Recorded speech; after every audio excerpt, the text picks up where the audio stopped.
आदरांजली वाहतो. चला शिला आपलं आवाड साहेब बोला. माननीय मुख्यमंत्री महोदयांनी मांडलेल्या शोक प्रस्तावावरती बोलण्यासाठी मी इथे उभा आहे. अध्यक्ष महोदय, खरं तर अजितदादा महाराष्ट्राच्या दृष्टीने किंवा सगळ्यांच्या दृष्टीने एक आगळं वेगळं व्यक्तिमत्व होतं. पण हा माणूस मनातनं अतिशय सेंटिमेंटल आणि इमोशनल होता.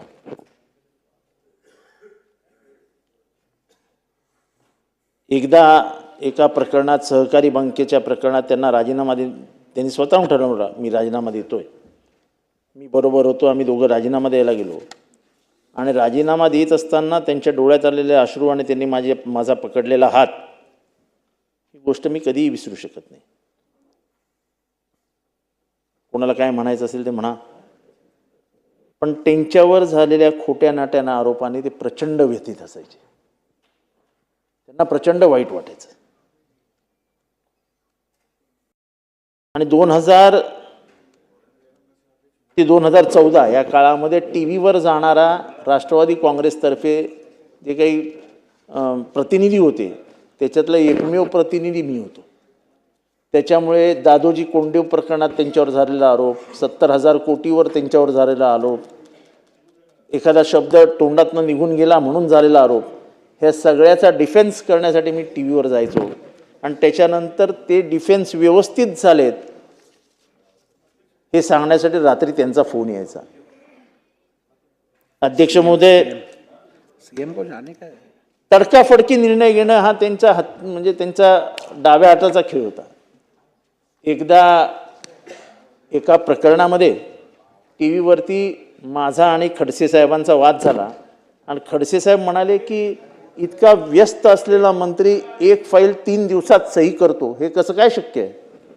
मी म्हटलं, खडसे साहेब काहीतरी चुकीचं बोलताय तुम्ही, 3 दिवसात सही केली? म्हटलं याचा अर्थ अजितदादांनी काय बघितलेलं दिसत नाही व्यवस्थित. म्हटलं जास्तीत जास्त 3 तास ती फाईल त्यांच्या टेम्पोरावर राहिली पाहिजे, 3 तासाच्या वरती फाईल राहूच शकत नाही. कुठलाही निर्णय घेताना ती पूर्ण फाईल वाचून, पण फाईलीचा ढिगारा अजितदादांकडे लागलाय असं कधी झालं नाही. माझी 2 रत्न उघडी असायची, त्याच्यामुळे मला खूप वेळा त्यांनी ठोकलं, अगदी जाहीररित्या ठोकलं, अरे वरची 2 बटणं उघडी कर. आणि मी त्याच्याच उत्तर द्यायचो की 2 बटणं काय बघता, आतमधलं हृदय बघा आणि हृदयात कोण आहेत ते बघा. हृदयात फक्त निष्ठा आहे. त्यामुळे अजितदादांचं आणि माझं स्पष्टपणाने सांगायचं झालं तर 2019 नंतर थोडंसं वितुष्ट आलं, पण ते वितुष्ट निष्ठेने आलं.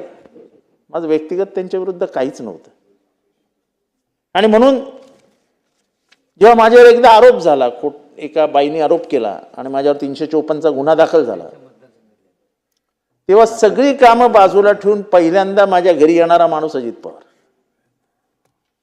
आणि तेव्हा ते आणि मी बाजूला बसलो आणि तेव्हा ते म्हणाले, जितेंद्र खरं आहे, एखादा खोटा आरोप झाला की त्रास आपल्याला होतो आणि आपल्या कुटुंबियांना होतो, बाकी त्यांना मजा असते. म्हणजे 354चा गुन्हा जगाच्या दृष्टीने खूप साधा आहे, पण त्याचा त्रास तुला काय होत असेल आणि तुझ्या पत्नीला काय होत असेल हे मी जाणतो. त्याच्यामुळे त्यांच्यातला जो मृदू स्वभाव होता हा मी स्वतः जवळनं अनुभवलाय. मी एक त्यांची जी सवय आहे ती कदाचित कोणी अनुभवली नसेल, पण पवार साहेबांशी बोलताना अध्यक्ष महोदय ते कधीच डोळ्यात डोळे नाही घालायचे. पवार साहेबांशी बोलताना ते एकीकडे बघायचे आणि पवार साहेब दुसरीकडे बघायचे. मला 2 मिनिटं अधिकचे लागतील. आणि त्याच्यामुळे अध्यक्ष महोदय, म्हणून मी सांगत होते की सिनियरिटीलाच तुम्ही स्कोप द्या.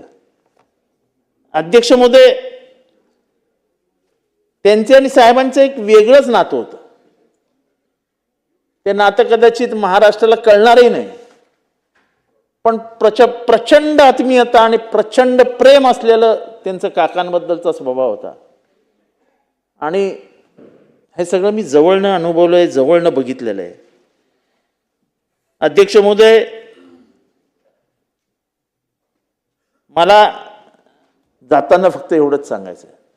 अध्यक्ष महोदय, मी आता एक 2 दिवसापूर्वी मला एक व्हिडिओ आला आणि त्याच्यात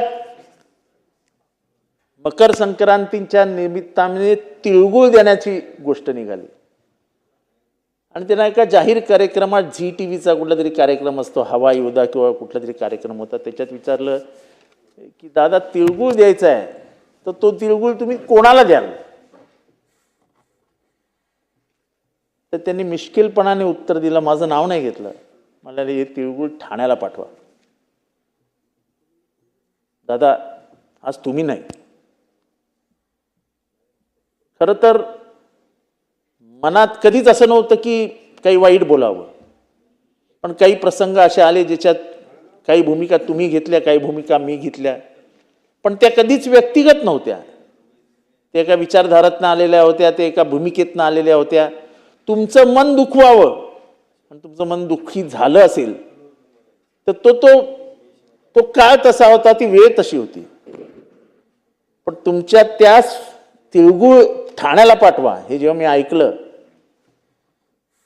जर तुमच्या मनाला कुठली गोष्ट वाईट वाटली असेल तर दादा आज मरणानंतर तुम्ही मला माफ करू शकणार नाही, पण एक माणुसकीच्या नात्याने एक माझ्या मनातल्या भावना जाहीररित्या महाराष्ट्रासमोर व्यक्त करत असताना मी एवढंच म्हणेन, दादा माफ करा, चुकलं असेल, बोलण्याच्या नादात मीही काही वेगळं बोलून गेलो असेल, पण तुमचं हे म्हणणं की तिळगुळ ठाण्याला पाठवा, होय दादा याच्यापुढे तुमच्याबद्दल वाईट बोलण्याचं काय कारणच नाही, का उभा महाराष्ट्र लढतोय, उभा महाराष्ट्राच्या डोळ्यात पाणी आहे.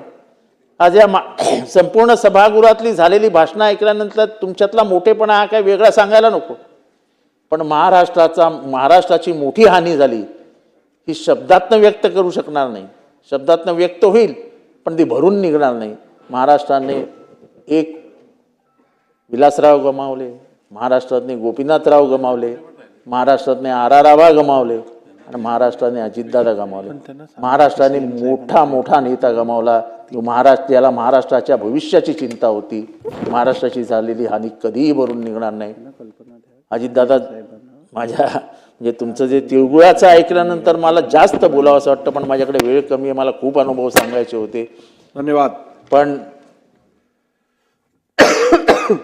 हे भाषणाचा म्हणजे ठीक आहे, अजितदादाबद्दल जेवढं बोलावं तेवढं कमीच आहे. धन्यवाद.